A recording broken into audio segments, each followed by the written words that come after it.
स्वागत है आप सभी को एक बार फिर से top 10 daily current affair series में। और आज 19 फरवरी है। आज भी हम रोज की तरह ही 10 सबसे महत्वपूर्ण प्रश्नों पर चर्चा करेंगे जिनका संबंध रोज के समसामयिक विषयों से होगा। न केवल हम प्रश्न उत्तर पर चर्चा करेंगे बल्कि उन प्रश्नों से संबंधित हमारा बेसिक स्टैटिक्स जीके क्या होगा उस पर भी हम लोग डिस्कशन करेंगे। इस वीडियो से संबंधित पीडीएफ फाइल के लिए आप हमें टेलीग्राम पर फॉलो कर सकते हैं और जिन लोगों ने अभी तक हमारे चैनल को सब्सक्राइब नहीं किया है सब्सक्राइब करें और बेल आइकन को प्रेस जरूर करें ताकि अगली वीडियो की नोटिफिकेशन आप तक सबसे पहले पहुंच सके। और इसके साथ ही वीडियो को पूरा देखें और अंत तक देखें, ज़्यादा से ज़्यादा अपने दोस्तों में शेयर भी करें और लाइक करना ना भूलें। वीडियो को सब्सक्राइब जरूर करें, चैनल को सब्सक्राइब जरूर करें ताकि आप जुड़ सकें लक्ष्य के साथ और बढ़ सके लक्ष्य की ओर। तो इसी के साथ चलते हैं कल के वीडियो के अंदर पूछे गए प्रश्न पर।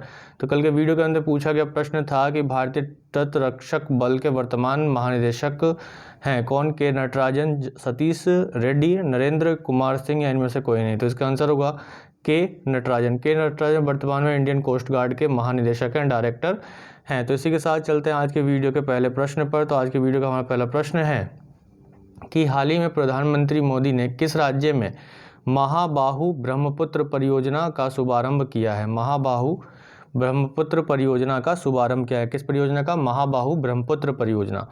तो ऑप्शन है असम, अरुणाचल प्रदेश, मेघालय, पश्चिम बंगाल। तो इसका आंसर होगा असम। असम राज्य में अभी प्रधानमंत्री नरेंद्र मोदी ने महाबाहु ब्रह्मपुत्र परियोजना का शुभारंभ किया है और इस परियोजना के शुभारंभ के दौरान उन्होंने धुबरी से फुलवारी पुल की आधारशिला भी रखी है। धुबरी से फुलवारी पुल की आधारशिला रखी है और इसके साथ साथ माजुली सेतु के निर्माण के लिए भी भूमि पूजन किया है। तो ये ब्रह्मपुत्र नदी पर बना धुबरी फुलवारी पुल देश का सबसे लंबा पुल होगा जो कि किस नदी पर बनेगा?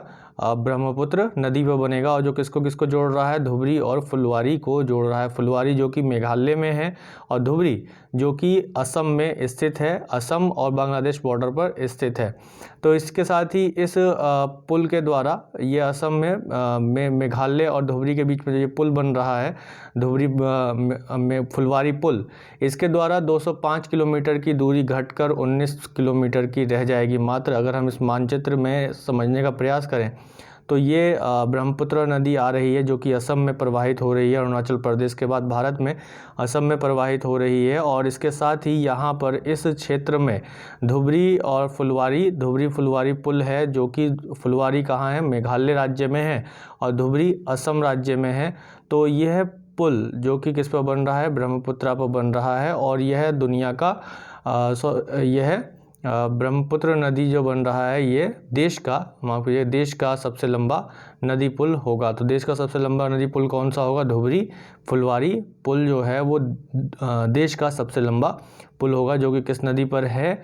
ब्रह्मपुत्र नदी पर है और धुबरी से फुलवारी के बीच में है। फुलवारी किस राज्य में है? मेघालय में है और धुबरी किस राज्य में है? असम में। इसी के साथ ही राष्ट्रीय जलमार्ग 2 नेशनल वाटरवे NW2 जो है सादिया से लेकर धुबरी तक है। सादिया से धुबरी तक है। सादिया जो कि जहाँ पर ब्रह्मपुत्र नदी असम राज्य में प्रवेश करती है वहाँ सादिया नामक जगह से धुबरी जगह तक जो पूरा ब्रह्मपुत्र का क्षेत्र है ये राष्ट्रीय जलमार्ग 2 के अंतर्गत आता है। तो इसी के साथ अगर देखें तो ब्रह्मपुत्र पर जोरहाट और माजुली पुल भी बनाया जाएगा जो कि निमटी घाट को कमला बाड़ी से जोड़ेगा और ये असम के अन्य हिस्सों से माजुली द्वीप को कनेक्टिविटी प्रदान करने में मदद करेगा। तो माजुली द्वीप को कनेक्टिविटी प्रदान करने के लिए जोरहाट माजुली पुल का निर्माण किया जाएगा। माजुली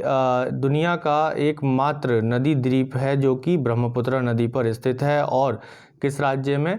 असम राज्य में स्थित है। तो एक दृष्टि यदि असम राज्य पर डालें तो असम राज्य का गठन 26 जनवरी 1960 में किया गया था। राज्य के रूप में गठन किसका? असम का। और क्षेत्रफल की दृष्टि से असम भारत का 16वां राज्य है और जनसंख्या के आधार पर देखा जाए तो ये 15वां राज्य है। भारत का 15वां स्थान रखता है भारत में असम। इसी के साथ असम का काजीरंगा और पवितोरा राष्ट्रीय उद्यान एक सींग वाले गैंडों के लिए प्रमुख आवास क्षेत्र हैं और यहाँ पाए जाने वाले गैंडों की संख्या विश्व में सबसे अधिक है। इसके साथ ही देखा जाए तो इसकी सीमा यानी कि असम की जो सीमा है वो अरुणाचल प्रदेश, नागालैंड, मणिपुर, मिजोरम, मेघालय और पश्चिम बंगाल के साथ लगती है। भूटान और बांग्लादेश के साथ इसकी अंतर्राष्ट्रीय सीमा लगती है। पश्चिम बंगाल की अंतर्राष्ट्रीय सीमा किनके साथ लगती है? भूटान और बांग्लादेश के साथ लगती है। इसके अतिरिक्त उत्तर पूर्व के सभी राज्यों के साथ हिमाचल और असम की जो सीमा है वो लगती है, जिसमें अरुणाचल प्रदेश, नागालैंड, मणिपुर, मिजोरम, त्रिपुरा, मेघालय आते हैं। इसके अतिरिक्त पश्चिम बंगाल के साथ इसकी स्थलीय सीमा लगती है और अंतर्राष्ट्रीय सीमा भूटान और बंगाल के साथ लगती है।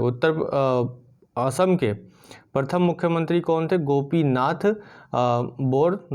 बोरदोलोई इसके प्रथम मुख्यमंत्री थे और वर्तमान मुख्यमंत्री हैं सर्बानंद सोनोवाल।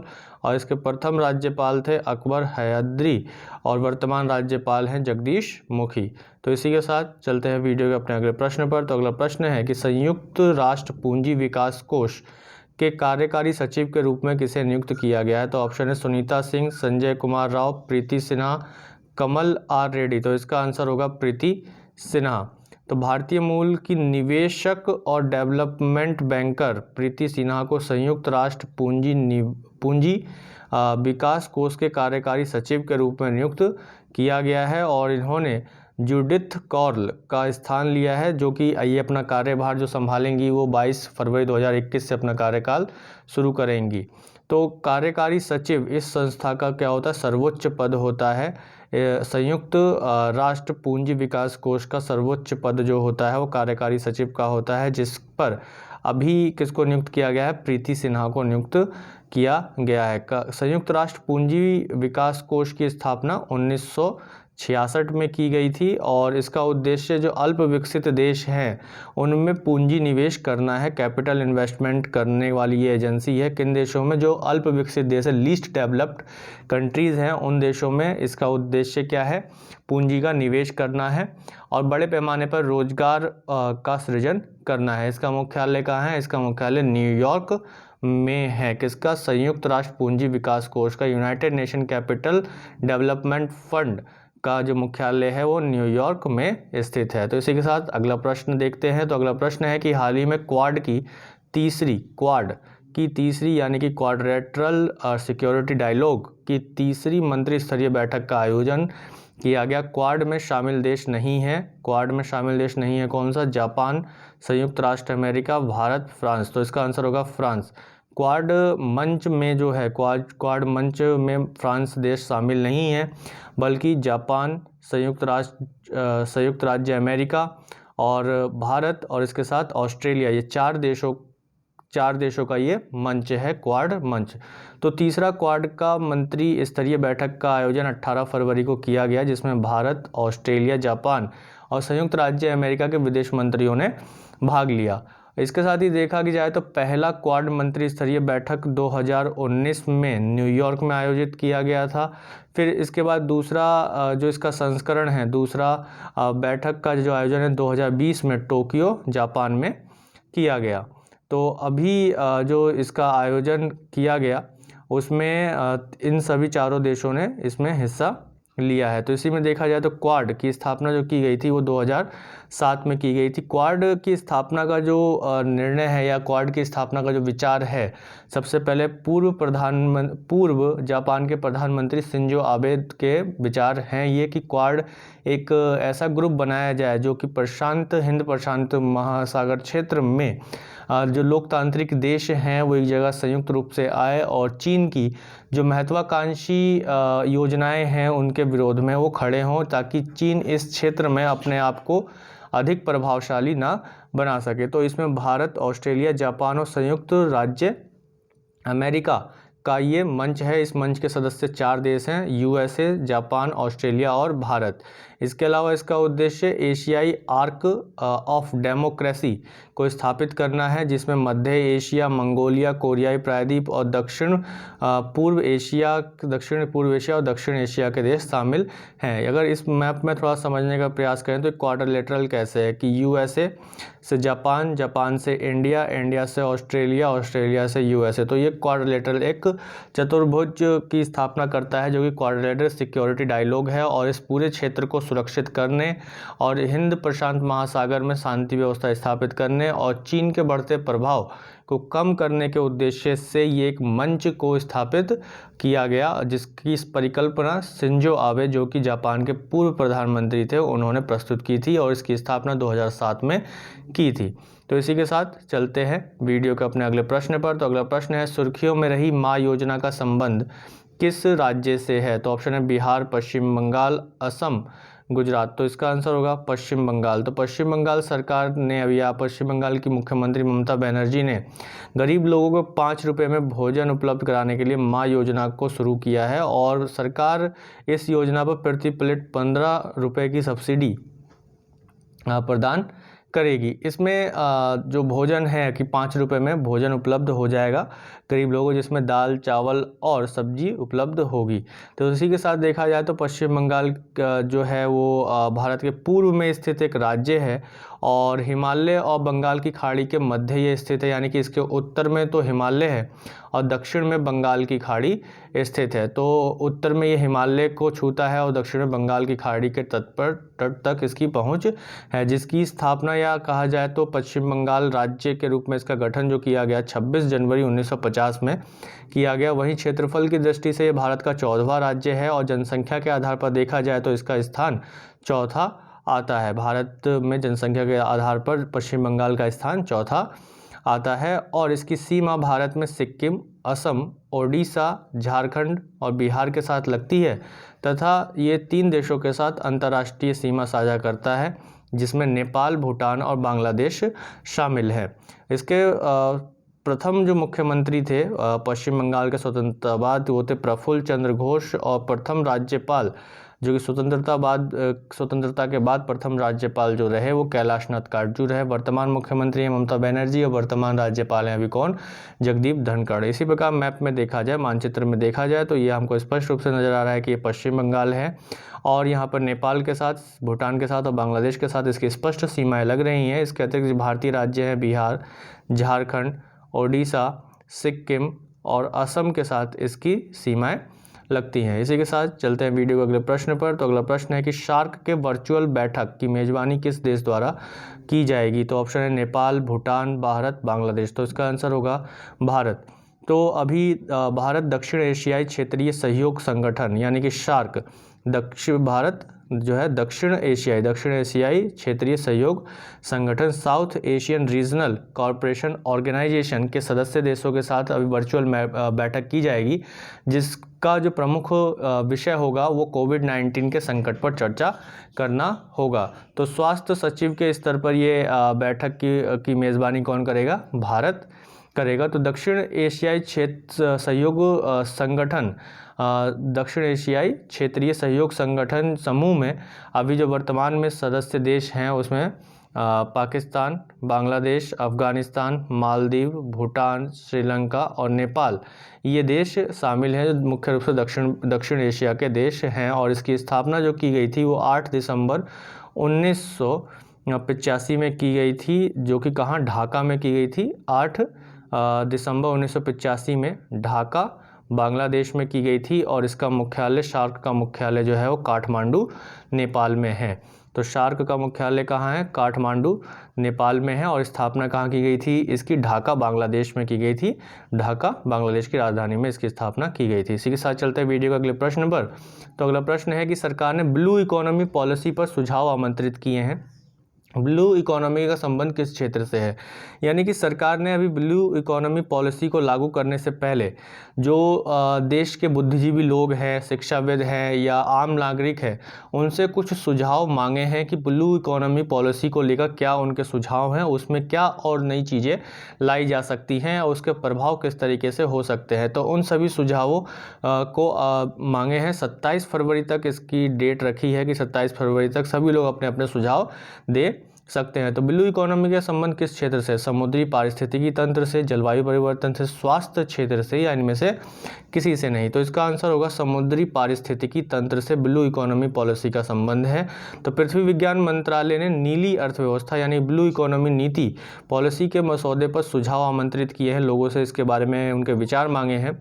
और यह मसौदा जो है वो देश में उपलब्ध समुद्री संसाधनों का उपयोग करने के लिए एक बहुत ही बड़ा और एक अच्छा रोड मैप तैयार करेगा, जिसका उद्देश्य भारत की जीडीपी में ब्लू इकोनॉमी के योगदान को बढ़ावा देना होगा और इससे जो तटीय क्षेत्र हैं वहाँ के लोगों के जीवन को बेहतर बनाने, समुद्री जैव विविधता के संरक्षण और समुद्री क्षेत्रों की राष्ट्रीय सुरक्षा बनाए रखने में भी मदद मिलेगी।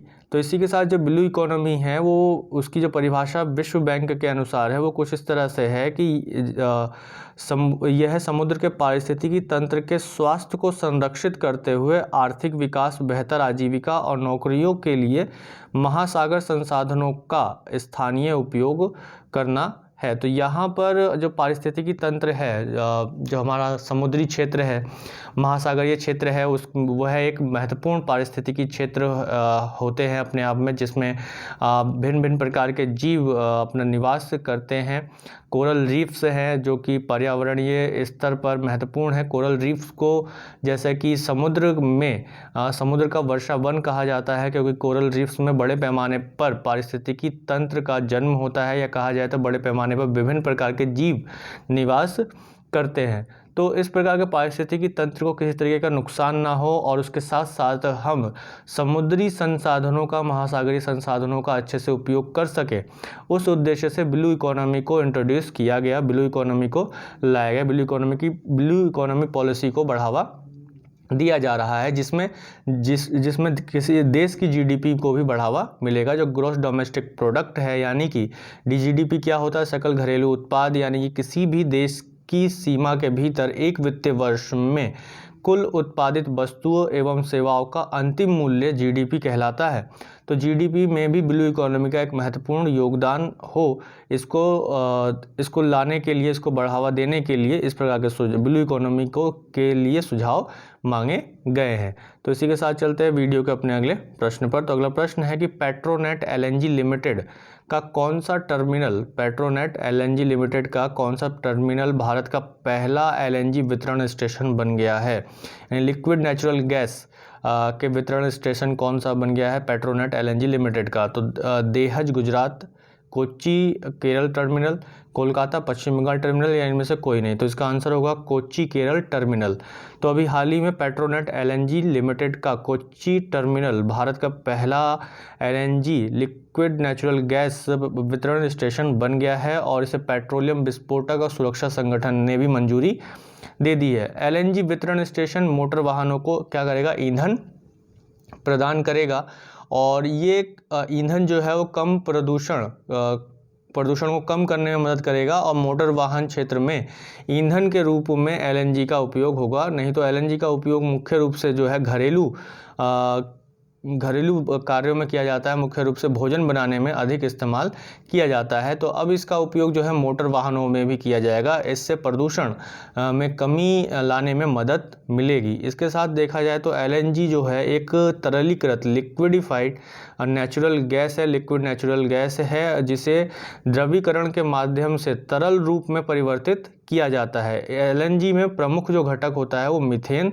होता है। मीथेन जो है इसका प्रमुख घटक होता है, किसमें, एलएनजी में। लिक्विड नेचुरल गैस में मीथेन जो है वो प्रमुख घटक होता है। इसी प्रकार देखा जाए तो पेट्रोनेट एलएनजी लिमिटेड, इसकी स्थापना 1998 में की गई थी और इसका जो कार्य है वो एलएनजी का आयात करने, एलएनजी को बाहर से मंगाने, दूसरे देशों से आयात करने और देश में एलएनजी टर्मिनल स्थापित करने के लिए सरकार की एक संयुक्त उद्यम कंपनी है और इसका मुख्यालय नई दिल्ली में है और वर्तमान में इसके सीईओ और एमडी जो हैं वो अक्षय कुमार सिंह है। तो पेट्रोनेट एलएनजी लिमिटेड की स्थापना कब की गई थी, 1998 में की गई थी। तो एलएनजी लिक्विड नेचुरल गैस, जिसमें प्रमुख मुख्य घटक क्या होता है, मीथेन होता है और ये ईंधन के रूप में इस्तेमाल होता है। पेट्रोनेट एलएनजी लिमिटेड का मुख्यालय नई दिल्ली में है। इसी के साथ अगला प्रश्न पर चलते हैं। अगला प्रश्न है कि पुडुचेरी केंद्र शासित प्रदेश के उपराज्यपाल के रूप में अभी किसे नियुक्त किया गया है। तो ऑप्शन बनवारी लाल पुरोहित, तमिलिसाई सौंदरराजन, गणेशी लाल या जगदीश मुखी। तो इसका आंसर होगा तमिलिसाई सौंदरराजन। रंजन। तो अभी तेलंगाना के राज्यपाल हैं तमिलिसाई सौंदरराजन को पुदुचेरी के उपराज्यपाल के रूप में अतिरिक्त प्रभार दिया गया है। जैसा कि संविधान के अनुच्छेद 239 में यह कहा गया है कि प्रत्येक केंद्र शासित प्रदेश का प्रशासक जो है वो राष्ट्रपति द्वारा नियुक्त की प्रशासन जो है वो राष्ट्रपति द्वारा नियुक्त किए गए प्रशासक के माध्यम से किया जाएगा। यानी कि 239 में यह प्रावधान दिया गया है कि केंद्र शासित प्रदेशों का जो प्रशासन है वो राष्ट्रपति के द्वारा नियुक्त किए गए प्रशासक के माध्यम से होगा। यानी कि उपराज्यपाल या प्रशासकों की नियुक्ति के बारे में जो प्रावधान दिया गया है वो संविधान के 239 में दिया गया है, जो जिनकी नियुक्ति कौन करता है? राष्ट्रपति करता है। केंद्र शासित प्रदेशों में जिनकी नियुक्ति कौन करेगा? राष्ट्रपति करेगा, अनुच्छेद 239 के अंतर्गत, 239 के अंतर्गत। इसी प्रकार देखा जाए तो पुदुचेरी का गठन जो किया गया था वह 1962 में फ्रेंच भारत के, यानी कि फ्रांस जो फ्रांसीसी भारतीय थे, फ्रांस का अधीन था पुदुचेरी, उसके 4 कॉलोनियों से किया गया था। और पुदुचेरी का विस्तार जो है, जो उनकी 4 कॉलोनियाँ हैं, उसका विस्तार जो है 3 राज्यों में है, आंध्र प्रदेश, तमिलनाडु और केरल में। आंध्र प्रदेश में जो इसका क्षेत्र है वह यनम के नाम से है, यनम है। और तमिलनाडु में इसके 2 क्षेत्र हैं, जो कि पौंडीचेरी है एक, और कराईकल है। पौंडीचेरी और कराईकल जो है वो तमिलनाडु में है, और केरल में माहे है। माहे कहाँ है? केरल में है। तो यानी कि 4 कॉलोनियाँ जो हैं इसकी कहाँ कौन कौन सी हैं? यनम आंध्र प्रदेश में, पौंडीचेरी और कराईकल, पौंडीचेरी और कराईकल ये कहाँ है? तमिलनाडु में, और एक माहे जो कि केरल में है। तो ये 4 कॉलोनियों को मिलाकर, इन 4 कॉलोनियों को मिलाकर क्या बनाया गया? पुदुचेरी राज्य को बनाया गया। तो इसी के साथ अभी वर्तमान में पुदुचेरी के मुख्यमंत्री कौन है? वेलु नारायण स्वामी यहाँ के मुख्यमंत्री हैं। तो इसी के साथ चलते हैं वीडियो के अगले प्रश्न पर। तो अगला प्रश्न है कि हाल ही में किस राज्य के मुख्यमंत्री को Skoch CM of the year award से सम्मानित किया गया? तो ऑप्शन है बिहार, उत्तर प्रदेश, केरल, आंध्र प्रदेश। तो इसका आंसर होगा आंध्र प्रदेश। तो आंध्र प्रदेश के मुख्यमंत्री वाई.एस. जगन मोहन रेड्डी को Skoch CM of the year award मिला, और उन्हें राज्य में उनकी शासन परियोजनाओं के लिए चुना गया, क्योंकि उन्होंने महिलाओं के विकास, शिक्षा के विकास और स्वास्थ्य को लेकर महत्वपूर्ण योजनाओं को लागू किया, और उन योजनाओं को ज़मीनी स्तर पर भी उतारा, यानी कि लोगों तक वह उन योजनाओं का लाभ सीधे पहुंच रहा है। और उनकी शासन परियोजनाओं को लेकर उनको स्कॉच के द्वारा CM of the year award के लिए चुना गया। और अभी हाल ही में देखा गया कि पंचायती राज मंत्रालय, जो कि भारत सरकार की पंचायती राज मंत्रालय है, उसमें उसको शासन में पारदर्शिता की श्रेणी के लिए स्कॉच चैलेंजर अवार्ड मिला। तो स्कॉच अवार्ड की स्थापना जो है वो 2003 में की गई थी, और ये एक स्वतंत्र संगठन द्वारा प्रस्तुत देश का सर्वोच्च नागरिक सम्मान है। यानी कि ये हमारे देश का किसी स्वतंत्र संगठन, इंडिपेंडेंट ऑर्गेनाइजेशंस के थ्रू प्रस्तुत किया गया देश का सर्वोच्च नागरिक पुरस्कार है। स्कॉच अवार्ड हमारे देश का स्वतंत्र संगठन के द्वारा प्रस्तुत किया गया सर्वोच्च नागरिक पुरस्कार है। नहीं तो भारत सरकार की तरफ से दिया जाने वाला सर्वोच्च नागरिक पुरस्कारों में पद्म पुरस्कार और भारत रत्न शामिल हैं।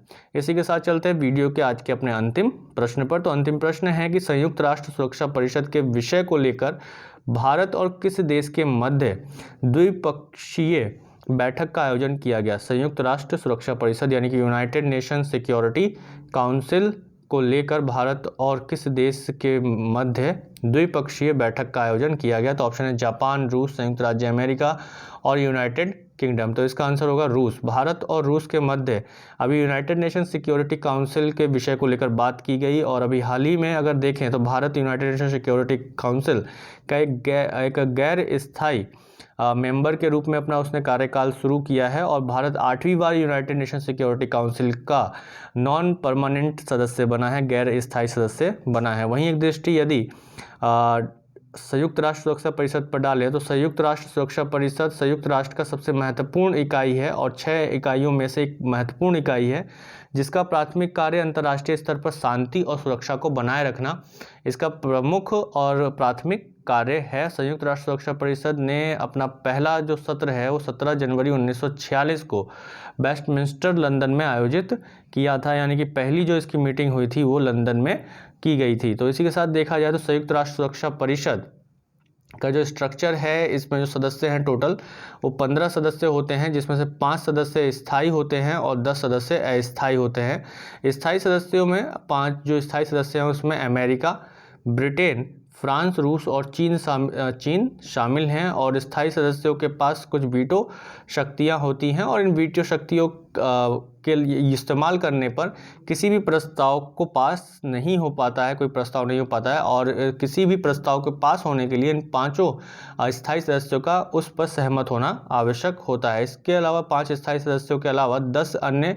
देशों को क्षेत्रीय आधार पर 2 वर्ष के लिए स्थायी सदस्य के रूप में चुना जाता है। यानी संयुक्त राष्ट्र सुरक्षा परिषद के जो अस्थायी सदस्य होते हैं उनका कार्यकाल 2 वर्षों के लिए होता है। तो इसी के साथ चलते हैं आज के वीडियो के अंत में पूछे गए प्रश्न पर। तो यहाँ तक जो हमारे आज के वीडियो का पूछा गया प्रश्न है वह है कि पीएम मोदी को लीजन ऑफ द मेरिट पुरस्कार से किस देश द्वारा सम्मानित किया गया। पीएम मोदी को लीजन ऑफ मेरिट पुरस्कार से किस देश द्वारा सम्मानित किया गया। ऑप्शन है अमेरिका, इजराइल, फ्रांस, बांग्लादेश। तो इस प्रश्न का उत्तर आप सभी लोग कमेंट बॉक्स में जरूर दीजिएगा। प्रयास कीजिए कमेंट बॉक्स में आंसर देने का। आप आंसर देने में सक्षम जरूर हैं, बस प्रयास करने की देरी है। तो आप प्रयास जरूर कीजिए। वीडियो आप लोगों को अच्छी लगी तो ज़्यादा से ज़्यादा शेयर करें अपने दोस्तों में, लाइक करें, सब्सक्राइब करें और जिन लोगों ने अभी तक हमारे चैनल को सब्सक्राइब नहीं किया सब्सक्राइब करें, बेल आइकन को प्रेस जरूर करें ताकि अगली वीडियो की नोटिफिकेशन आप तक सबसे पहले पहुंच सके और आप जुड़ सके लक्ष्य के साथ और बढ़ सके अपने लक्ष्य की ओर। धन्यवाद।